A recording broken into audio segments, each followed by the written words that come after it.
បាទលោកបាទជំរាបសួរពុកម៉ែបងប្អូនទាំងអស់នៅក្នុងសណ្ដាញសង្គម TikTok បាទថ្ងៃនេះខ្ញុំចាញ់នៅល្ខោន TikTok បាទរបៀបបោះទូកក្តារ3សន្លឹកបាទតោះមកខាត់ពេលវេលាយូរធ្វើការបាត់ប្រពន្ធក្បត់ចិត្តអូនមិនដែលអាណិតដល់ចិត្តបងខ្លាំងទេ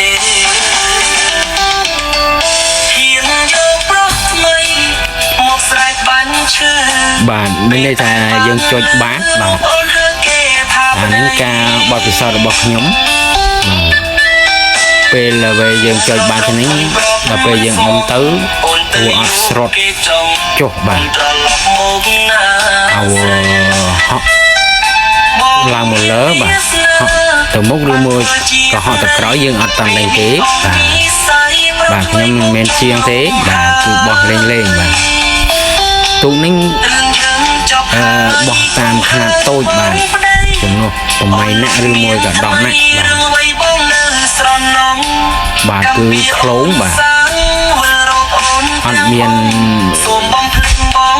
យោងទេបាទគឺអង្គុយអុំតែក្លងមានន័យថាកលាប់ហើយបាទ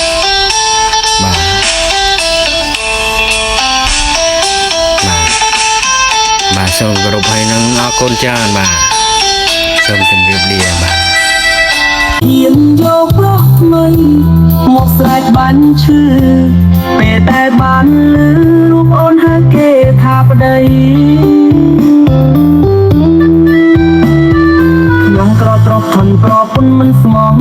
អូនទៅយកគេចង់កុំត្រឡប់មកណាស្រីបងមានវាសនាបានធ្វើជាប្តីពេលមានអស់និស័យប្រងថ្មីមកជុំលងហើយរឿងយើងចប់ហើយកុំហៅបងប្តីអូនលួចមានថ្មីរឿងអ្វីបងនៅស្រណងកម្មពីអូនសាងវិលរកអូនទាំងអង្គសូមបងភ្លេចបងចង់ពេលធ្លាក់ទ្រូកុំនឹកឃើញប្តី